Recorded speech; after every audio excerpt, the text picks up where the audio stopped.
बिस्मिल्लाहिर्रहमानिर्रहीम। अस्सलाम वालेकुम नादरीन, आप यूट्यूब चैनल देख रहे हैं। मैं इमरान खान हूँ। 2022 में जब ये रिजीम चेंज ऑपरेशन कर रहे थे तो इन्होंने गलत अंदाजा लगाया कि इमरान खान को घर भेजेंगे, लोग मिठाइयाँ बांटेंगे, हम इंजॉय करेंगे। इमरान खान की मकबूलियत का इन्होंने गलत अंदाजा लगाया। इन्होंने कहा जी 93% हम मकबूल हैं, 7% इमरान खान है, तो बाकी दही लेने आए हुए थे। ऐसा तो नहीं होता ना। मैंने उस वक्त भी समझाया था कि ये वाइस वर्सा हो जाएगा। वो लोग आज भी जिंदा है और मेरी बात सुन रहे होंगे और उन्हें मेरी बात याद भी आ रही होगी जब मैंने उन्हें यह कहा था कि यह पंगा नहीं करना आपने, बल्कि सामने बिठाकर समझाया था, 6 घंटे समझाया था कि ये मत करना। उल्टा मुझे समझा रहे थे कि नहीं नहीं हमारे साथ मिल जाए, बड़ा फायदा होगा, मुनाफा होगा, ये होगा वो होगा। मुल्क से आगे तो कोई भी चीज नहीं होती ना। तो अब ये नादरीन जो एक खौफ फैलाने का एस्टीमेट DGISPR की प्रेस कॉन्फ्रेंस के साथ जोड़ा गया था कि DGISPR आएंगे, आकर बहुत जोर से बोलेंगे, ऊंची ऊंची चिल्लाएंगे, मुतनादे अल्फाज बोलेंगे, खुलकर सियासत करेंगे और उसके बाद लोग डर जाएंगे। वो नहीं हुआ। आज मंगल का दिन था, इमरान खान साहब की बहनों ने इमरान खान साहब से मिलना था और ये तासुर बनाया जा रहा था कि जो आएगा मारेंगे, खाल उतार देंगे, चमड़ी उधेड़ देंगे, जबान खींच लेंगे, रगड़ के रख देंगे। ये फैसल वाडे और ये तलाल चौधरी टाइप के लोग जो है ना, ये धड़ाधड़ इस तरह के स्टेटमेंट दे रहे थे। उल्टा फैसल वाडा साहब ने अपना नाम ही बदलवा दिया। वो PTI वाले उन्हें टॉमी कह के बुलाते हैं। अब कितनी जाती है, लेकिन फैसल वाडा को आप PTI वाले टॉमी कह के बुलाते हैं। फैसल वाडा ने ये खेल शुरू किया था, उन्होंने उठा के उन्हीं पे डाल दिया। बल्कि फैसल वाडा के हवाले से नए नारे भी बन गए हैं, आगे चल के बताता हूं मैं आपको। इमरान खान साहब की बहनें पहुंची अडयाला जेल में, तो टाउटों ने यह दावा किया था कि पहले नाके पे रोक लिया जाएगा, बिल्कुल किसी को आगे नहीं जाने दिया जाएगा। लेकिन फिर हमने देखा कि पहला नाका क्रॉस हुआ, दूसरा भी क्रॉस हुआ और जहां पर ये हमेशा पहुंचते हैं वहां पर पहुंच गए। इमरान खान साहब की बहनें भी और पाकिस्तान तहरीक इंसाफ के कारकुन भी बड़ी तादाद में आ गए। इनमें अरकान असेंबली भी हैं और टिकट होल्डर्स भी हैं। सलमान अकरम राजा भी हैं। शाहिद खट्टक वहां पे पहुंचे, उन्होंने कहा जी मेरे बारे में तो खुसूसी तौर पे एक आ गया था ना, जब मीडिया ने पूछा कि आपका तो नाम लेकर कहा गया था कि आपको रगड़ा लगेगा, यहां पे आपको उठा लेंगे, तो शाहिद खट्टक ने कहा देखो हम आ गए, यहां पे हमने खौफ के बुत तोड़ लिए, हमको डरे हुए तो नहीं है, सहमे हुए तो नहीं है। ये ऐसे तो नहीं हो सकता कि आप कहेंगे नहीं आना तो कोई नहीं आएगा। इमरान खान कौम का लीडर है। बल्कि शाहिद खट्टक ने एक बड़ी इंपॉर्टेंट बात की, मैं सुन रहा था, उन्होंने कहा जी कि इस प्रेस कॉन्फ्रेंस के बाद इमरान खान साहब की जिंदगी को जो लाक हैं खतरात, वो बहुत बढ़ गए हैं। यानी DGISPR की जानिब से ऐसी गैर जिम्मेदाराना प्रेस कॉन्फ्रेंस और ऐसी धमकी आमेज लहजे के अंदर बात करना, ये खतरात इमरान खान के लिए बहुत बढ़ गए हैं। अब यूनिफॉर्म में ऑफिसर आकर इमरान खान को अगर धमकियां लगाएगा और उसको सिक्योरिटी थ्रेट करार देगा, तो ये तो एक तरह से उसको मारने की साजिश है इमरान खान को। आप कह रहे हैं सिक्योरिटी थ्रेट है, जेल खतरनाक कैदियों से भरी पड़ी है, यानी आपको समझ नहीं आ रही आप कर क्या रहे हैं। और पाकिस्तान का सबसे मकबूल लीडर है जिसकी जिंदगी के साथ आप एक मरतबा फिर खेल रहे हैं। तो शाहिद खट्टक ने कहा जी बहुत खदशात पड़ गए हैं। इमरान खान की बहनों ने कहा हम आ गए ना, हम यहां बैठ गए, हम नहीं यहां से जाते। अब हम यहां पे धरना देंगे, मारना है मारो, डंडे मारने हैं मारो, आंसू गैस फेंकनी है फेंको, गोली चलानी है गोली चलाओ, हम यहां बैठे, हम यहां धरना देंगे। पाकिस्तान तहरीक इंसाफ के कारकुन खैबर पख्तूनख्वा से और पंजाब से बहुत बड़ी तादाद में आ गए। और आज भी मैंने जब पूछा वहां पे मौजूद सहाफियों से कि ज्यादा लोग कहां से आए, तो उन्होंने कहा पंजाब से आए। मैं थोड़े दिन पहले नजर अब्बास साहब के प्रोग्राम में भी ये कह रहा था कि पंजाब है पाकिस्तान तहरीक इंसाफ का असल गढ़। एस्टेब्लिशमेंट ने वहां पे 2 नंबरी बहुत बड़ी कर दी है। हालांकि ज्यादा ताकत खैबर पख्तूनख्वा से भी ज्यादा ताकत इमरान खान के लोगों की पंजाब में, लेकिन पंजाब को बहुत जबरदस्ती छीना गया क्योंकि एस्टेब्लिशमेंट ये रिस्क ही नहीं ले सकती कि पंजाब को PTI के पास जाने दिया जाए या उनके हवाले किया जाए, तो उन्होंने वहां कब्जा किया हुआ है। अब मामला यह है कि इमरान खान साहब की बहनें पहुंच गई, उन्होंने बड़ी खुलकर बातचीत भी की है। सारी कोशिश के बावजूद DGISPR की धमकियां, उनके सारे टाउट्स मिलकर भी अब बयानिए की लड़ाई हार गए। और इसकी सबसे बड़ी जो वजह है ना बयानिए की लड़ाई इनके हार जाने की, एक ओवरसीज पाकिस्तानी और दूसरा पाकिस्तान का डिजिटल मीडिया, जो आज के दिन तक, इस घड़ी तक इमरान खान साहब के साथ खड़ा। डिजिटल मीडिया या सोशल मीडिया और ओवरसीज पाकिस्तानी, ये इमरान खान के साथ खड़े हैं ना, तो एस्टेब्लिशमेंट इमरान खान को शिकस्त नहीं दे सकती। क्योंकि पाकिस्तान में तो पाकिस्तानी साबित कर चुके हैं कि वो इमरान खान के अलावा किसी और लीडर की फिलहाल शक्ल पसंद नहीं कर रहे।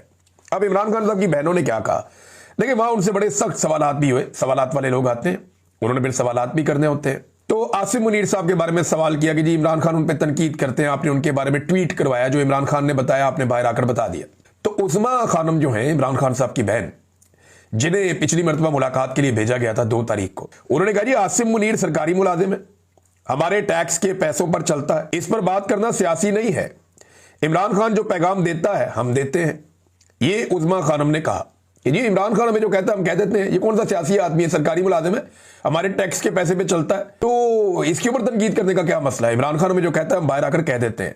और फिर उसके बाद अलीमा खानम ने कहा कि आलमी तंजीमें भी इमरान खान की कैद तन्हाई जो एक तरह का तशद्दुद है उसके खिलाफ आवाज उठा रही है। पूरी दुनिया में ये आवाज उठ रही है और फर्दे वाहिद पर गुफ्तगू करना कोई नेशनल सिक्योरिटी का मामला नहीं होता। इमरान खान की बहन नौरीन खानम भी वहां पे मौजूद थी, जिन पे कुछ अर्सा पहले तशद्दुद भी किया गया 2 हफ्ते पहले, और उन्होंने कहा जी ज़हनी मरीज तो ये सारे लोग हैं।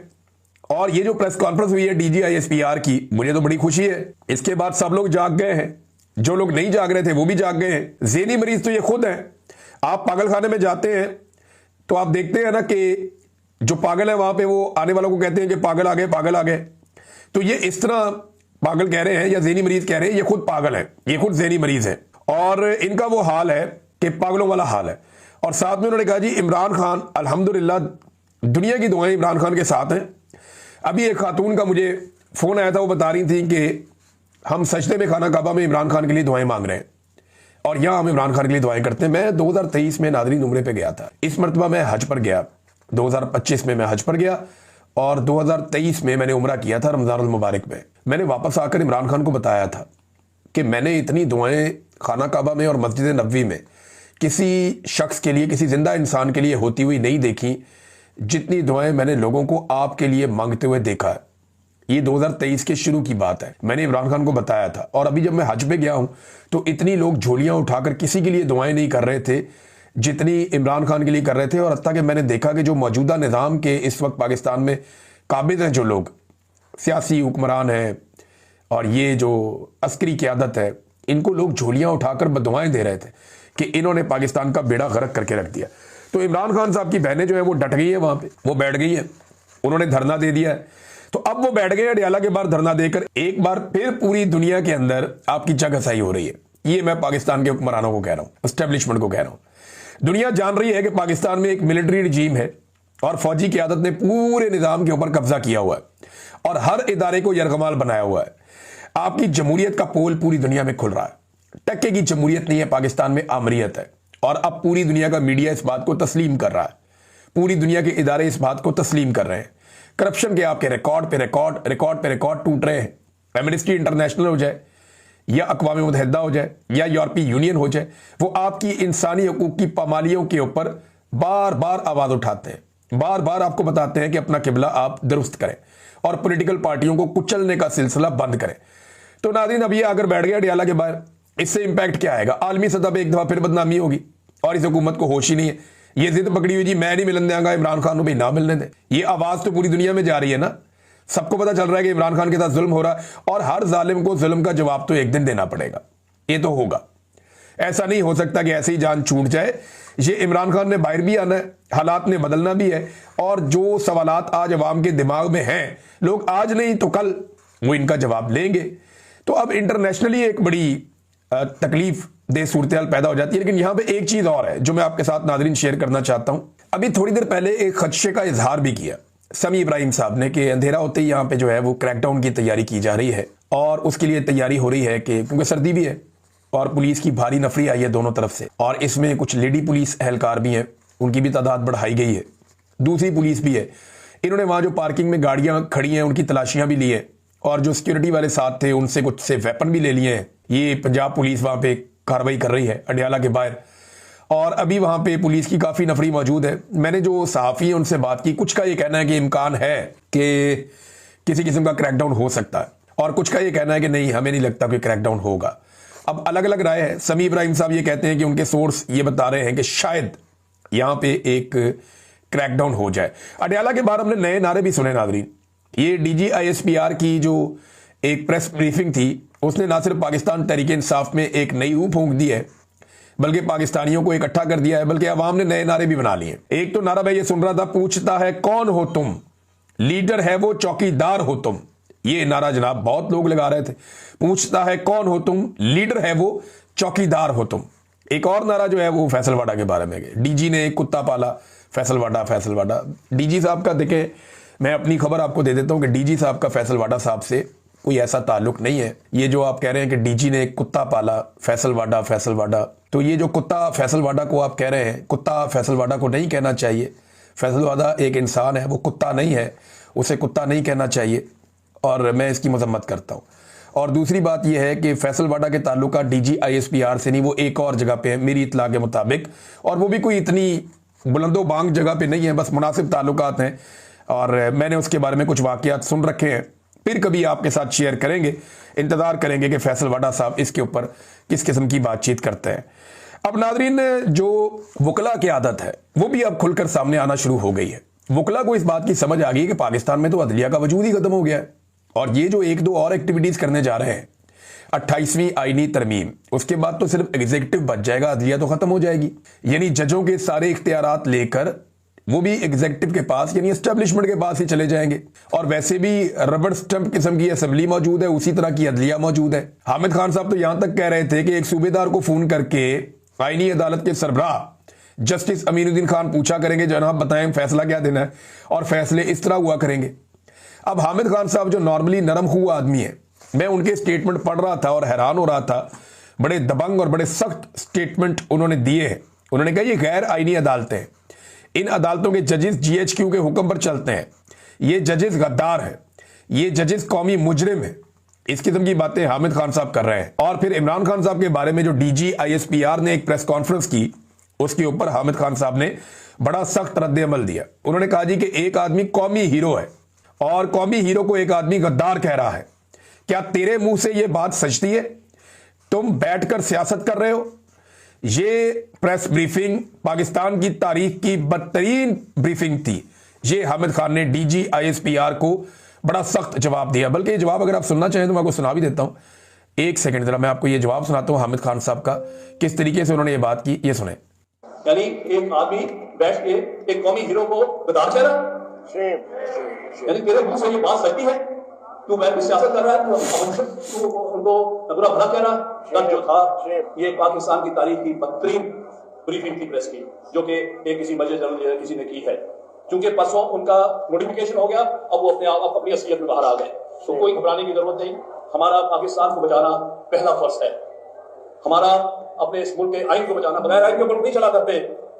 तो वो ये कह रहे हैं जी कि ये क्योंकि इनका नोटिफिकेशन हो गया तो उसके बाद ये अपनी असलियत पे बाहर आ गए, ये उन्होंने कहा। रबिया बाजवा साहिबा, मैं इनका बड़ा मोतरिफ हूं हमेशा से। मुझे ऐसा लगता है इनके अंदर, मुझे जैसे आसमा जहांगीर की एक लंबी एफर्ट थी पाकिस्तान में आज़ादी इज़हार राय के लिए, रूल ऑफ लॉ के लिए, ऐसे मुझे रबिया बाजवा साहिबा में वो नजर आता।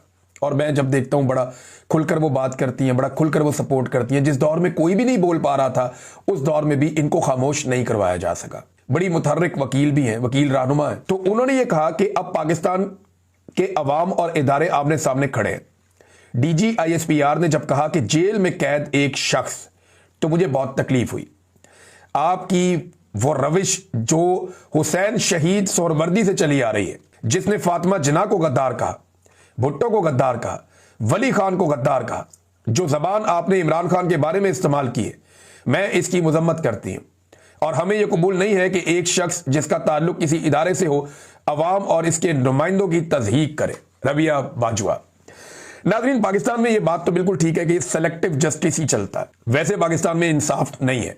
इसकी मैं एक मिसाल आपको देता हूं। ये 2 सेब चोरी हो गए, कोई एक हैंड वॉश चोरी हो गया, तो मुकदमा करके पुलिस जनाब तफ्तीशें कर रही है। उधर 2 बेटियां कत्ल हो गई, जज के बेटे ने गाड़ी के नीचे दे के मार दी। 2 दिन के अंदर पूरे निजाम ने मिलकर सुलह करवा दी। और उस जज के बारे में ना पार्लियामेंट ने नोटिस लिया, ना सदर ने नोटिस लिया, ना वजीर आजम ने नोटिस लिया, ना चीफ जस्टिस ने नोटिस लिया, ना आईनी अदालत ने नोटिस लिया, ना ही उसकी अपनी अदालत के चीफ जस्टिस ने नोटिस लिया। किसी ने कोई बात ही नहीं की। हालांकि ये वाकेरियस लाइबिलिटी का केस है। बेटे को गाड़ी दी कैसे उसने, तो कुछ भी नहीं हुआ। बेटा जनाब अपने घर चला गया 2-4 दिन के अंदर अंदर। ये पाकिस्तान में दोहरा निज़ाम इंसाफ है। यानी साद रहमान उर्फ डक्की, मैंने देखा, ये एक नौजवान यूट्यूबर है, फैमिली व्लॉगिंग करते हैं। मैंने देखा इनके साथ बड़ी सख्त जाती की NCCIA ने, बड़ा जुल्म किया इनके साथ। मुझे बहुत तकलीफ हुई। और ऐसे लोगों पे आप 3 लफ्ज़ ही भेज सकते हैं और क्या कर सकते हैं। बेशर्म लोग हैं और बेगैरती की ये इंतहा है जो उस बेचारे यूट्यूबर के साथ की गई। लेकिन उसकी मदद के लिए बिग ब्रदर आ गया वहां पे। तो मेरा सवाल ये है कि ये जो 2 बेटियां कत्ल हुई स्कूटी के ऊपर, इनके लिए कोई बिग ब्रदर नहीं आ सकता था? गरीब आदमी को जब जब पाकिस्तान में मार पड़ती है उसके लिए कोई बिग ब्रदर नहीं आता। एक्चुअली हमें बिग ब्रदर की जरूरत नहीं है, हमें आजाद अदलिया की जरूरत है, हमें निजाम इंसाफ की जरूरत है। बिग ब्रदर कुछ नहीं बेचते। ये बिग ब्रदर क्यों आया मैं आपको वजह बताता हूं। वो जो पैसा खा रहे थे ना एनसीसीआई वाले, वो बिग ब्रदर का नाम लेकर खा रहे थे। तो बिग ब्रदर को गुस्सा आ गया कि जनाब यार साढ़े ना दे पैसा खा रहे हो ते चूना भी ला रहे हो, तो फिर उन्होंने अपना कस दिया पकड़ के। अगर बिग ब्रदर को या इन सारों को या एजेंसियों को करप्शन के ऊपर कोई एतराज होता तो इतने करप्ट लोगों को लाकर उनके केसेस माफ करके NRO 2 करके उन सारों को इकट्ठा करके पूरा इलेक्शन चोरी करके उनको लाकर इक्तदार में बिठाते, कभी भी ना बिठाते। ये 5300 अरब की जो चोरी हुई है इसका जवाब कौन देगा? है बिग ब्रदर के पास जवाब। तो ये बिग ब्रदर सिर्फ अपनी मंजी ठुक रही थी, उस चक्कर में आया मैदान में कि जनाब मेरा नाम लेके तो ना लुटो, बाकी लुटो एंजॉय करो। सारा आवेगा आवाई बिगड़ा हुआ, सारे लूट रहे, ये लोग खुद भी लूट रहे। इलेक्शन में किसने कौन सी सीट कैसे बेची ये तो PMLN के लोग भी बता चुके हैं, बाकी सारे लोग भी बताते रहते हैं। तो करप्शन इनका मसला नहीं है, लुटमार इनका मसला नहीं है, इनका मसला जाती है कि जनाब हमारा काम चलता रहे, हमारे मफाद चलते रहे, हमें किसी बिग ब्रदर की जरूरत नहीं है। हमें पाकिस्तान में निजाम इंसाफ की जरूरत है जो सबको इंसाफ दे। इस डकी को किसी बिग ब्रदर की तरफ देखना नहीं चाहिए था, अदालत से इसको पहले दिन इंसाफ मिलना चाहिए था। भाई किस बात का रिमांड, क्या चाहिए तुम्हें इससे, क्या चाहिए इससे? ये आदमी खड़ा है, इसने हर चीज तुम्हें दे दी है, और क्या चाहिए?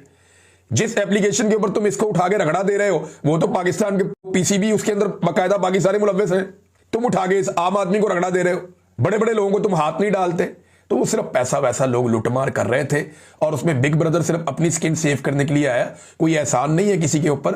अगर तो वाकई बिग ब्रदर को करप्शन ना पसंद होती तो ये सारे करप्ट अनासर लाकर अभी इक्तदार में ना बिठाए जाते। कोई करप्शन ना पसंद नहीं है, करप्शन इनका मसला ही नहीं है।